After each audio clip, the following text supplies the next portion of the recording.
27 août 2023, les autorités du Niger ont sommé l'ambassadeur de France de quitter le territoire de Niamey sous 48 heures.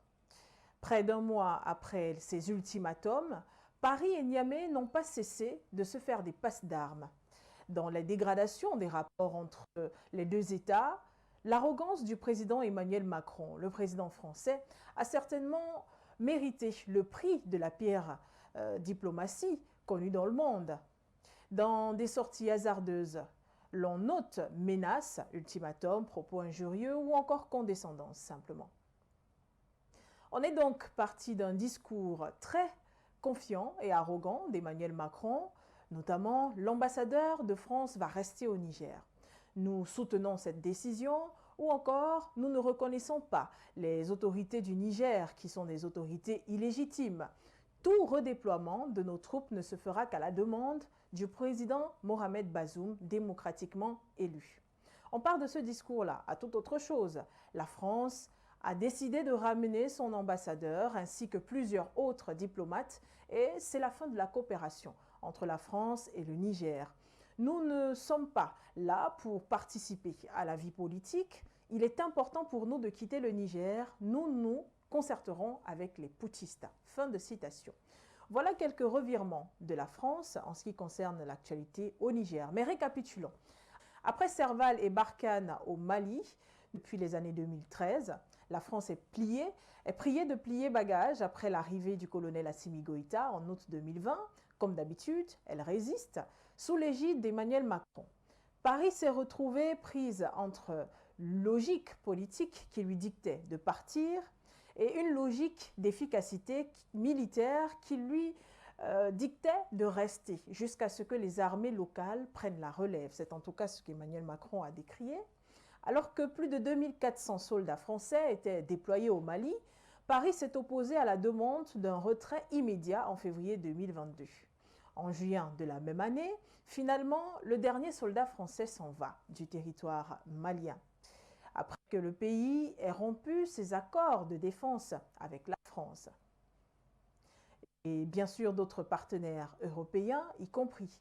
Au Burkina Faso, en octobre 2022, le gouvernement demande le départ de la force Sabre de son territoire, après avoir dénoncé également les accords de défense, les accords d'assistance militaire de 1961 qui le liaient à Paris. Par la suite, le départ des militaires français ainsi que celui de l'ambassadeur Luc Allard à cette époque est demandé. Paris résiste et finit par capituler. Pour rappel, sa présence sur les territoires burkinabés ou encore maliens, sur 10 ans pratiquement, dans ces pays, au point de menacer plus d'un chef d'État de la sous-région d'Afrique de l'Ouest, de coup d'État, si jamais ils abandonnaient le président déchu, s'il fallait mesurer l'incroyable loyauté d'Emmanuel Macron, le président français, envers Mohamed Bazoum, elle battrait certainement tous les records.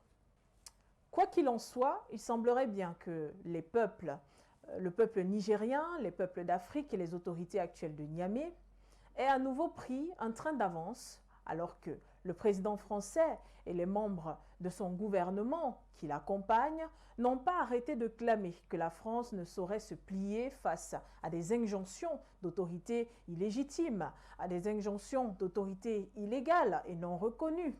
Il est assez étonnant que ces autorités se dédisent aujourd'hui après tant d'agitation, de déclarations sur les plateaux de télévision ou encore à la tribune des Nations Unies.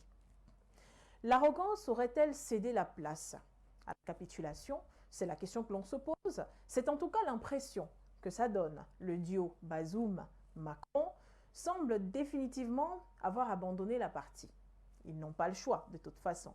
Les premiers pas ont déjà été franchis par les autorités de Niamey, les autorités de transition notamment, la suspension de plusieurs médias français responsables de désinformation, en même de conduire parfois à une déstabilisation de la nation, la suspension dans la même foulée du survol de l'insécurité due à la présence des djihadistes, mais aussi des tentatives de renversement et d'assassinat des leaders actuels.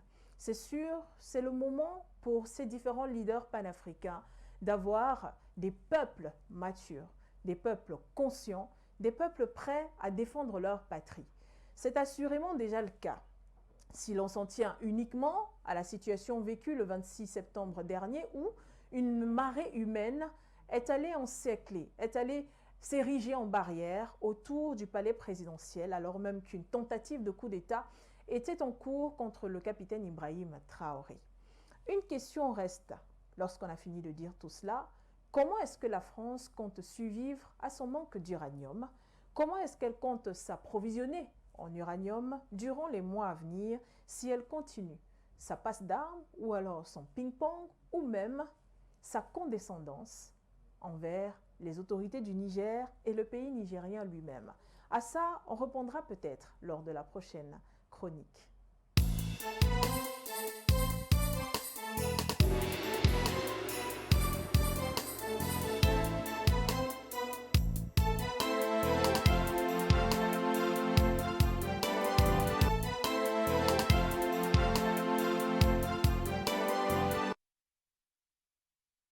N'oubliez surtout pas de vous abonner et d'activer la cloche de notification pour ne rater aucune de nos prochaines vidéos.